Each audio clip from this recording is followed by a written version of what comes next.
Hey guys, subscribe for daily content. And if you're shopping for gear, make sure you check out the description for the newest items at some of the very best online retailers. There's also links for some of the items that I personally recommend.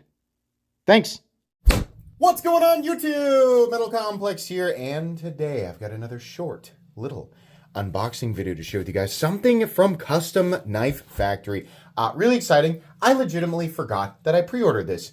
I got an email that was like, hey, your pre-order's ready. You just need to pay for the rest of it and then we'll ship it. And I was like, oh yeah, I forgot because this was months ago, which I guess that's kind of the way that it goes with the CKF stuff, right?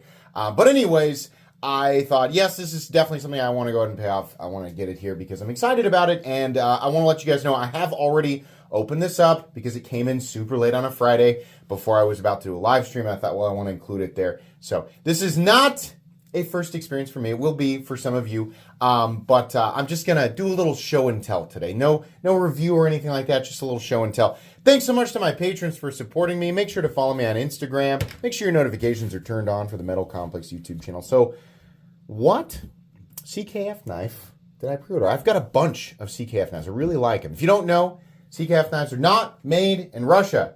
There was a time where the business was registered in Russia. They moved it to Slovakia years ago.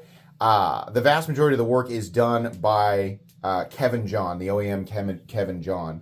And then some specialized work on certain models is done in-house in Slovakia. So if you were curious about that, there you go. There's the answer. So what do we have here? This is the CKF and Marfione Ratax, I guess. Ratax. I'm not sure where the inflection is. We have M398, I did not pick up Damasteel. We have regular titanium, and then there is some Zircotite on this. I'm interested to see which variation is actually Damasteel. So this has a birthday of 10/25, and it's number 368. Okay, comes with an extra little like lanyard thingy. Now, I think this is neat. I'm not going to attach it to the knife, but it is, you know, it's kind of neat. It just says CKF on it. There you go. It also comes with a bunch of additional hardware, and there's also a pocket clip tool in here. So there's bearings, and I'm not going to get all the way out. Typical CKF, always coming with additional hardware and things like that, which is neat. The knife itself was quite surprising for a number of different reasons. Holy moly, look at this thing. CKF always does a great job with the unique aesthetic machining. You might not like it, right? You might look at it and go, that's ugly to me, and that's all subjective, right? How it looks to you does not change the price. It might change the price for you, right? You might be like, I wouldn't pay that much, right? But value is not determined by individual preference, or cost is not, it's just the cost that goes into creating it. CKF has a history of charging, in my opinion, quite a bit over what they should be charging. Sometimes they nail it, and sometimes they don't, right? But when they don't, it's like hundreds of dollars for no reason. Now, I still buy them because I'm like, well, I'm just too itchy. Like, I recognize that this is an overpriced product, but I'm too itchy. And I'm a content creator who specializes in knives. So, like, I have a number of justifications, right? I thought that, number one, this is an integral. So right there, even if you don't care, an integral already right away costs more to create, quite a bit more to create. They do a good job with their aesthetic machining. Their design work is off the charts. They're always very, very visually striking and very, very memorable, very, very unique. We have some kind of subdued Zircotite here. I kind of like that. I think maybe shiny would have worked, but I kind of like that it isn't. Looks good. We have that very Marfione, very Microtech looking, probably T15 pivot. We have one screw up here for, gosh, I guess that's where the stop pin goes. It's interesting, though. I mean, I guess I would have to since it's an integral frame. So, okay. Really cool. Just a couple of like sort of just like divots. I don't know exactly what they're just like bowled out on the spine there. We have that Marfione dagger. We have a familiar pocket clip, some jimping back here. We got a nice, huge lanyard hole. We have a pocket clip that absolutely can be reversed to the other side, and it does come with a tool to grab onto this and flip it over if you want to. The blade. Holy moly. This is such an aesthetically odd knife because it is, in my opinion, extremely good looking, but also it's kind of like, it looks like a mutated, like imagine the PM2, but it got like massively upgraded with like a bunch of unnecessary titanium, and then like, you know, it kind of mutated. I keep saying the same thing over, like it got exposed to too much gamma radiation or something like that. Kind of looks like that, and then they put a flipper tab on it. We have a really interesting combination of finishes. Whoops, I just cut right into my t-shirt there. Interesting combination of finishes here. We have what looks like maybe some vapor blasting. We have a machine satin here on the flats, and then the bevel is actually mirror polished, which is awesome. Now, this is in M398. I didn't realize this, and I haven't actually read the article. Look at that action. We're going to talk about that. Holy moly. M398, somebody in my comments said that Laren Thomas compares M398 with S125V. I did not know that they were so comparable, if, in fact, that is what his words were. I can't confirm that because I don't know that to be true. Somebody in my comments told me that. I didn't know that they were that similar in terms of composition or performance, but that's very interesting. Now, that's assuming that the M398 is heat treated at like, you know, I think it needs to be, I think optimal is like 62, 63, 64, maybe 63, 64, something like that. But that's pretty cool. M398 is a very, very expensive steel. It is not going to be on knives priced the same as M390.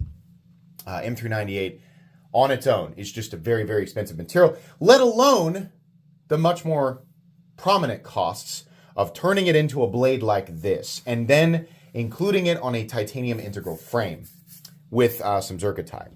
So what did this knife cost? And by the way, before we talk about cost, a little bit confused here. This is my purchase. I paid full price, right? So you'd think I'd glaze every bit of it. Well, you haven't watched my content.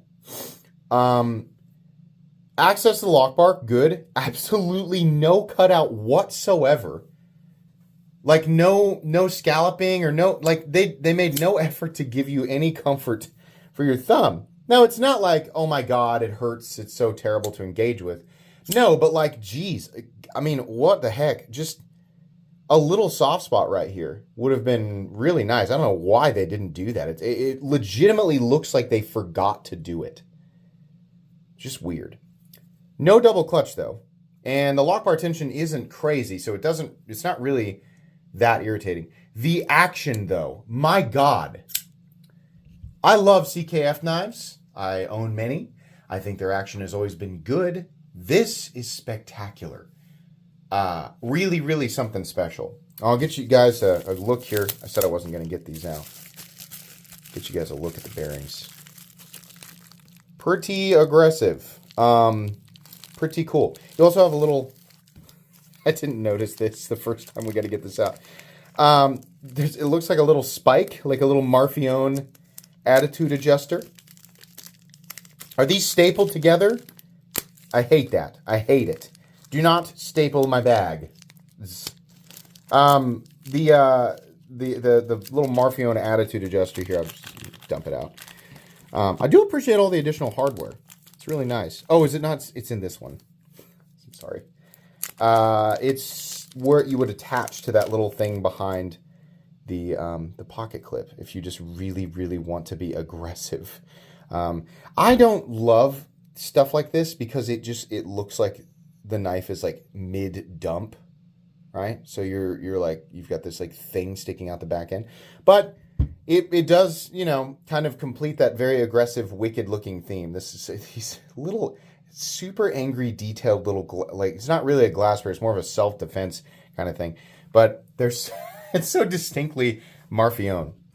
The knife is much, much, much smoother than I would have expected, even knowing that CKF knives are incredibly smooth. I don't know why I expected it to be chunkier. Not that it, you know, that it's bad that it isn't. I think the aesthetic was so loud and it was so indicative of a big, chunky, ridiculous knife. And like, it's still big and it's still pretty heavy, but the blade is thinner than I thought. The handle's a little thinner than I thought. It's not quite the monster tank that I thought it was going to be. But I think that's fine. I think it actually, anybody who plans to actually use it probably would find that to be, preferable. It's still big. The overall length is about, not counting the glass breaker, 8.65. Blade length is 3.85 with a cutting edge of 3.65 inches. Very, very good ratios. This is, in a world where like every new pocket knife kind of looks like something else. Like this bears passing resemblance to a bunch of different models, I guess, but still incredibly unique. This is one where as soon as I saw it, I was like, I'm not going to forget how that looks. I did forget that I ordered it, but I wasn't going to forget how it looks. I know you guys are probably curious about that little opening hole right there. Can I use that to deploy it? Not really. You can use the this right here, because that's a pretty aggressive ledge, so you can reverse flick it. But the hole itself, I think, is mostly aesthetic.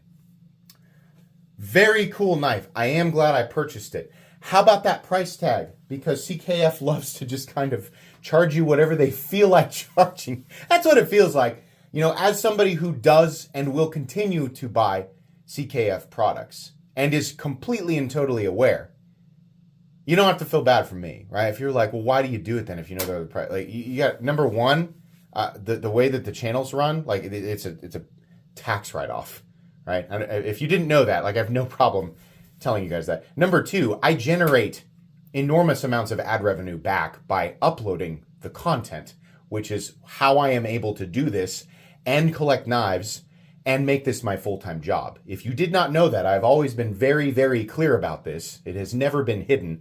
This is great. As somebody who loves to collect pocket knives, it is a literal dream come true, right? And it's nice because then I get to be honest, because ad revenue is generated whether I love or hate the knife. So that's how that works, right? I don't always make everything back on every knife. It's the sheer volume of the content on this channel that allows that to happen. So just to be completely and totally transparent.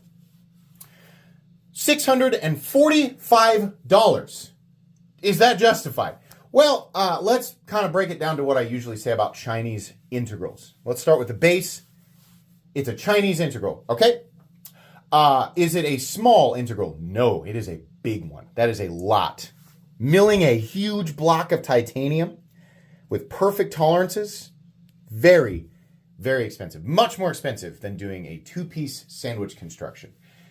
That right there, and the fact that it's big, and the fact that it's utilizing M398 puts it over that kind of baseline, I always say right about $400. Companies that are able to put all this together and charge less, again, not just titanium and M390 or what, I'm talking, this is an integral. So when we compare apples to apples, right, there's always one guy that's like, you could get a Kaiser titanium S45VM for $170. That's not the same thing at all. That's not even close. That's not in the same universe of what we're talking about. But, like baseline, full-size, Chinese integral, and it's using an exotic steel.